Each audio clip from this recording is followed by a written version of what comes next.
What happens when one of the world's most powerful CEOs swaps his suit for a factory uniform? Elon Musk's secret mission at Tesla revealed shocking truths about his company that could change everything they know. It was a decision no one could have predicted. Managers, workers on the production floor, and certainly the wider world.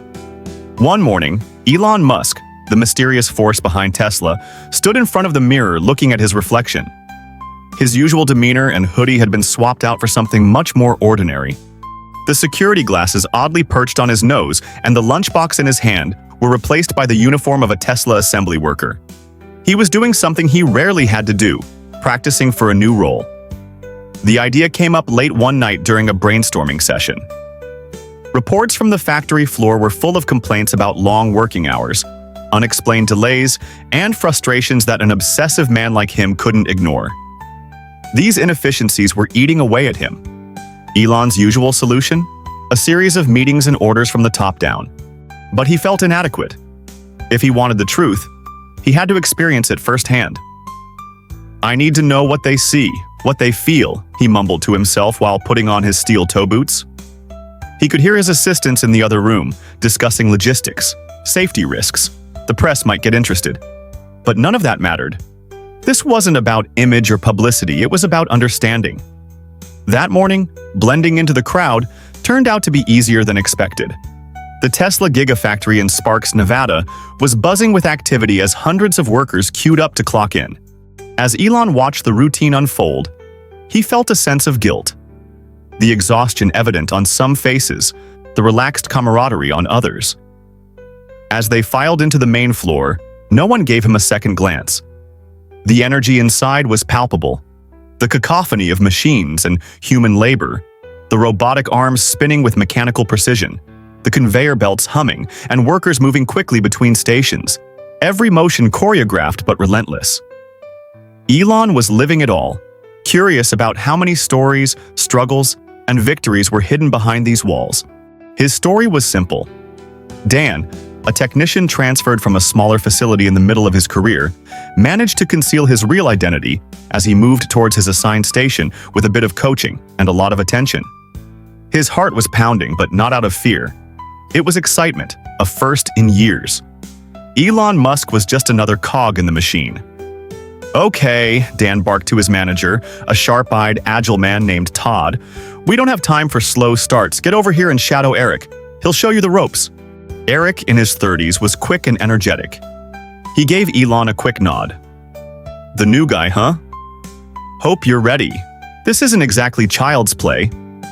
His tone wasn't harsh, but it wasn't welcoming either. It was the tone of someone who had seen too many new hires come and go. Elon smiled. "I'll do my best." Hours passed, and Elon found himself in a world he had only seen from the boardroom. The tasks were physically demanding and required focus and speed. Sweat dripped from his forehead as he adjusted bolts and tightened screws. Eric watched every move carefully. By the time his shift ended, Elon's hands were sore and his legs felt like jelly. But it wasn't the physical strain that affected him the most. It was the stories that stayed with him. A single mother working overtime to pay rent, a young man saving up to return to school, a veteran silently battling old wounds. These were the heart of Tesla, people turning dreams into reality. They were so much more than statistics on a quarterly report. But Elon wasn't just there to observe. There were problems with other machines too. Small glitches that were ignored in favor of keeping the line moving, with workers covering for them through speed and improvisation, often at the expense of safety. "Dan, heads up," a worker called out. A panel slipped from its mount, and Elon instinctively lunged forward, catching the heavy aluminum sheet before it hit the ground. His heart raced as he put it back in place. Nearby, a young worker named Louise smiled tiredly at him. "You're quick. We might need more hands like that." But Elon didn't miss this moment. It was another sign of a deeper issue, an overloaded workforce. That afternoon, the break room was quieter than usual. There had been an impassioned discussion earlier about the unexpected reassignment of shifts, and Elon sat with Louise and a few others, listening to their frustrations.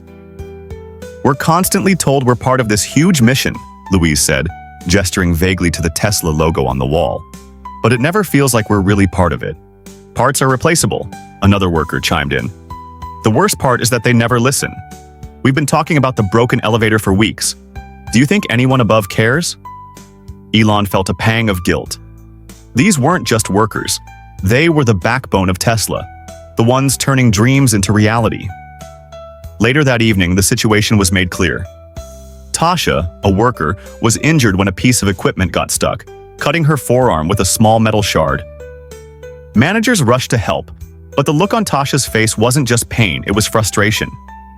I told them this thing wasn't working, she said through clenched teeth. No one listens until it's too late. As Elon walked back to his station, his mind raced. He had designed Tesla to be the pinnacle of innovation, but here, on the factory floor, it felt like something crucial was missing. The workers weren't just fighting machines. They were fighting a system that ignored their value. As the shift ended, Elon stayed behind to help with the cleanup, but his mind was occupied. The problems were clear now, but how could they be fixed without disrupting the delicate balance of production? He had come for answers, but now he was drowning in questions. When things seemed insurmountable, Elon noticed something remarkable: a spark of creativity among the workers. By the end of the week, Elon had earned the trust of his colleagues. He wasn't the new guy dealing with bolts anymore. He was Dan, the hard-working, listening, and helping.